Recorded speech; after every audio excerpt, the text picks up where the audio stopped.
Let's talk about Voyager. Let's talk about Voyager. What's Voyager Voyager. doing this week?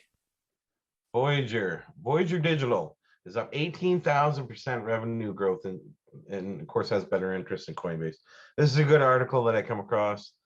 Uh, it talks about the growth of Voyager versus Coinbase and kind of compares Coinbase to Voyager. And Voyager gets the head nod on against Coinbase. How could it not? Okay, so current issues aside, how could it not? You know? Yeah, well, the current issues. Yeah, I mean, Voyager Digital has stated that they expected a 8.5 million revenue in January, with 20 million in February, and then estimated 24 to 28 million in March, and represents over 18,000% year-over-year growth over the 282,000 revenue in the quarter ending on March 31st, Wow. 2020. And 1 year ago, Voyager had between 10,000 and 40,000 funded accounts. That's how many accounts that they had a year ago. Voyager stated as of March 31st, 2021, they had over Whoa. 270,000 funded. But even that's a small number. There's tons of growth Yeah. ahead.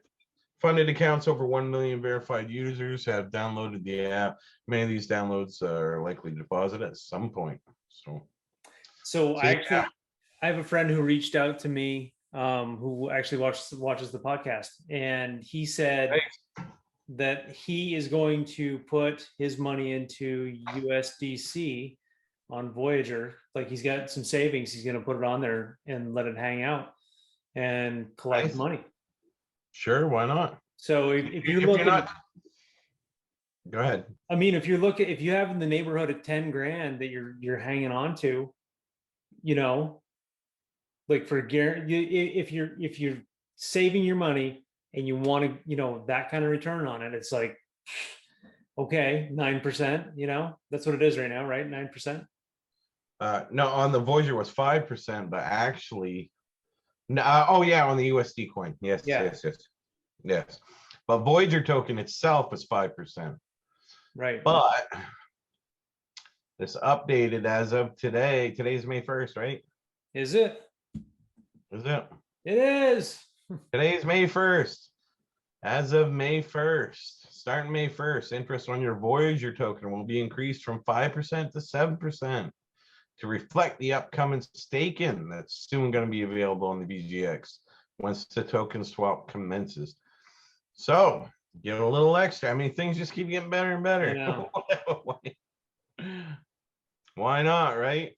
If you Well, hold the minimum average again, balance of 500 Voyager tokens in the Voyager app, you'll automatically receive 7% APR interest on the at the end of each month.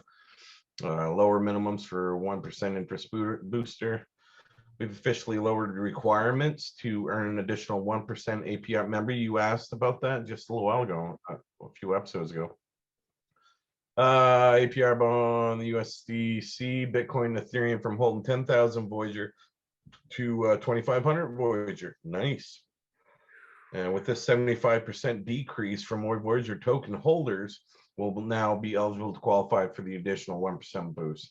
So this should basically taken from them large. Well, I think it started off being an incredible amount.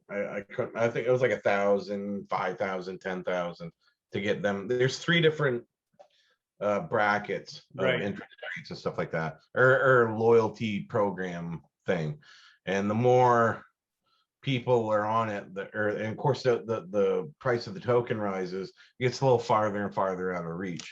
So they've been lowering them requirements, which is pissing off some of the big whale token holders, but it's kind of dispersing it Yeah. more amongst the smaller people, which is, I think that's it's good for them overall for adoption, for more people to want to be in a Voyager.